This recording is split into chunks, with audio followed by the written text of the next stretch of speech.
Right, مرثیے کی صورت میں تھی. قصیدہ جو ہے وہ یا مرثیہ جو ہے یہ بھی قصیدہ رسائیہ ہے، اور وہ مرثیے کی روایت وہ بھی ایک قصیدے کی ہے. تو مغرب میں جو شاعری کا ازلی پیرایا ہے وہ نظم ہے. اور میں ذاتی طور پہ سمجھتا ہوں ہمارے ہاں جو ہمارے گیت ہیں اور اس طرح کی چیزیں ہیں وہ بھی نظم کی ایک لوکل شکل تھی. اور اس میں گریجولی لیکن غزل جو ہے وہ مقبول صنف ہوئی یہاں پہ. کیوں؟ اور وہ بھی مقبول اس لیے ہوئی کہ اسے بڑے شاعر میسر آئے، بڑی میر جیسے شاعر آئے، غالب جیسے شاعر مل گئے اسے. تو لیکن نظم ایک جو ایک کینوس تھا، وہ ایک وسیع تر کینوس جو تھا وہ نظم ہی تھا. البتہ اردو شعری روایت میں جب نظم ہمارے سامنے آتی ہے تو وہ موضوعات کے اعتبار سے استثناء کے ساتھ وہ ویسے ہمیں اس میں کم لوگ. ہاں جدید موج نو کے بعد ایران میں جو ایک تحریک شروع ہوئی اور اسی دور میں اردو میں بھی ایک تحریک شروع ہوئی، تو اس سے جب جدید نظم کا آغاز ہوا تو پھر موضوعات اس میں در ہے. تو ہمارے ہاں جو نظم ہے اس کی یہ شکلیں ہیں، اور اس کے اجزائے ترکیبی جو ہیں وہ ایک سیٹ سا فارمیٹ تھا، اس کا وہ فکس تھا. کچھ لوگوں نے کوشش کی کہ اس میں کچھ جدت لائیں. مثنوی ایک شکل ہے اس کی، وہ بھی نظم ہی ہے. مرثیہ ہے، پھر آگے اس کے مختلف حیتیں آ جاتی ہیں، اوزان کی تقسیم آ جاتی ہے، محمد آ جاتے ہیں، مسمت آ جاتی ہے، مسمن ہے اس میں. کسی کے 8 ارکان ہے، کسی کے 6 5، وہ اس طرح سے چلتا جو ہے نا وہ سلسلہ جو رہا. لیکن اس کی جو ایک پرانی شکل ہے جو ہمیں جو اقبال تک اگر ہم رکیں تو، اور پھر اس کا دوسرا دور شروع ہوتا ہے جو 1932 کے بعد شروع ہوتا ہے. اور میں یہ سمجھتا ہوں کہ اقبال کنٹینٹ کے اعتبار سے جدید تھے مگر حیت کے اعتبار سے روایتی شاعر تھے.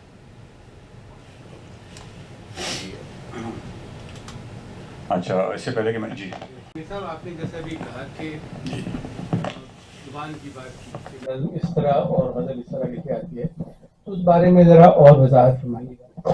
ان دونوں میں زبان کے اعتبار سے کیا چیز مختلف ہے اور کیا مشترک ہے؟ اصل میں غزل زبان تو وہی ہے جو ہم اردو میں شعر کہہ رہے ہیں. سوال تو یہ ہے کہ اس کا استعمال کیا ہے. اسی لفظ کی معنویت، آپ اس کا برتاؤ جو ہے اس کا مفہوم تبدیل کر دیتے ہیں. ادب میں ایک بڑی اہم چیز ہے کہ جو اصطلاحات ہیں یا لفظیات ہیں اس کے کنٹینٹ میں جو اضافہ ہوتا ہے وقت گزرنے کے ساتھ ساتھ. یعنی کلاسک کی بہت سی تعریفیں ہیں، ان میں سے کلاسیکی شاعر کی ایک تعریف یہ بھی ہے کہ وہ شاعر جو ہے نہ صرف نئی شعری زبان تخلیق کرے بلکہ جو موجود زبان ہے اس کے مفاہیم میں بھی اضافہ کرے، اور وہ جو اس کا تھاٹ پروسیس ہے اس حوالے سے ایک نئی زبان تخلیق بھی کرے. تو غزل کی زبان تو وہی ہے جو نظم کی زبان ہے، لیکن غزل کی جو روایتی ڈیفینیشن ہے وہ آج کے دور میں وہ بڑا کچھ ریڈیکلس سی لگتی ہے. مثلا آپ عورتوں سے بات چیت کر رہے ہیں، اس کی بنیادی مطلب تو یہی تھا. مثلا آپ یوسفی صاحب کی اگر شرح لے تو وہ کہتے ہیں کہ یہ کیا پرائی بہو بیٹیوں کے بارے میں منصوبہ بندی ہے. بھائی یہ کیا، زندگی بہت آگے بڑھ چکی، یہیں تک محدود رکھیں گے. اس میں موضوعات کا اضافہ ہو گیا. نئی زندگی نے مجھ کو نئے غم عطا کیے ہیں، مجھے کیا سنا رہے ہو یہ حکایتیں پرانی. احمد مشتاق کا شعر. اچھا، زندگی جیسے ہی تبدیل ہوئی. اچھا، اب یہ لائن جو ہے کہ آپ نے غزل کو کہاں تک محدود رکھنا. میں یہ ابھی یہ سے میں ذرا اس سے میں ایسے نہیں کہہ رہا، بہت بڑے بڑے شعراء موجود ہیں، غزل میں بہت بڑے مضامین بھی موجود ہیں، لیکن میر اب میں وہ اختلافی بات کرنے لگا ہو سکتا ہے کچھ لوگ ناراض ہو جائیں. آج کے عہد میں میر مکمل میر نہیں پڑھا جا سکتا، ہمیں اس کا انتخاب پڑھنا ہوگا. قادر الکلامی اپنی جگہ رائٹ، وہ بہت قادر الکلام ہے، بہت بڑا شاعر ہے. تو سوال یہ نہیں ہے کہ اگر ہم میر جیسے شاعر کے بارے میں یہ کہہ رہے ہیں کہ ہم وہ اب تمکلیات میر جو ہیں وہ ریلیونٹ نہیں ہیں، اس کا ایک حصہ بہت باکمال ایک استاد کی حیثیت ہے، ہمارے نصاب کا درجہ ہے۔ غالب بھی آج کے عہد میں ہم مکمل اس طرح سے انجوائے نہیں کر سکتے، زندگی بدل چکی ہے۔ اچھا، جب ہم ان لوگوں کو ڈال دیتے ہیں اور اسے گلوریفائی کرتے ہیں تو ہم اسے غزل کو گلوریفائی کرتے ہیں، وہ زمانے کے موضوعات تھے۔ تو دیکھنا یہ ہے کہ اچھا پھر یہ جو آپ کا سوال ہے، غزل کی خاص ٹریننگ ہے، اس میں رائمنگ ہے، نظم، اچھا 2 مصروں میں ایک ہی اکائی ہے۔ نظم جو ہے وہ ایک کلیت کو سوچنا ہے، ایک ٹوٹیلٹی کو سوچنا ہے۔ اچھا، اب کیونکہ این ممکن ہے آج ہم تھوڑی بہت آزاد نظم پہ بھی گفتگو کر لیں یا آئندہ سیشنز میں بھی کر لیں، تو وہ اس کی بنت جو ہے وہ مختلف ہے غزل کی مصرے کی بنت سے۔ غزل کی طرح رکھ کے میں نے دیکھا بہت سی نظمیں کہ ایک صاحب لکھتے ہیں کہ نظم میں دکھائی کچھ نہیں دیتا، ساتھ ہی دوسرا مصرع آ گیا سجھائی کچھ نہیں دیتا۔ اچھا، پوائنٹ کو ہیمر کرنا، ایگزیجریٹ کرنا، مبالغہ ڈیفینیٹلی شعر کا حسن ہے کسی حد تک۔ جیسے انیس کہتے ہیں خود نہر الکما کے بھی سوکھے ہوئے تھے لب، خیمے جو صاحبوں کے تھے تپتے تھے سب کے سب، گر آنکھ سے نکل کر ٹھہر جائے راہ میں، پڑ جائیں لاکھ آبلے پائے نگاہ میں۔ اب یہ مبالغہ ہے لیکن یہ حسن ہے اس شعر کا۔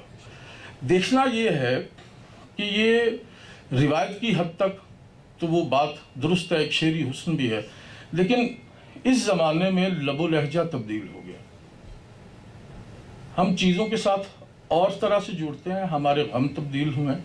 تو غزل کی ایک تو جو ازلی روایتی تعریف ہے، ہمارے پاس جدید ہیں، وہ لمبی لمبی بحروں میں لکھا جاتا ہے، وہ دستیاب مضامین میں وہ شعر کہے جاتے ہیں، تو اس میں بیک وقت ہم قادر الکلامی کی داد دے رہے ہوتے ہیں، لیکن دیکھنا یہ ہے کہ آپ نے معنی کیا شکار کیا۔ شاعری معنی آفرینی کا نام ہے، نظم ہو کہ غزل ہو، کچھ بھی ہو معنی آفرینی ہونی چاہیے۔ لیکن غزل کی روایتی جو شاعری ہے اس میں ہمارے پاس جدید اور جدید تر وین جو ہے نا وہ کم دستیاب ہے۔ ہمارے پاس مصطفی غالب سے بڑا شاعر ہے۔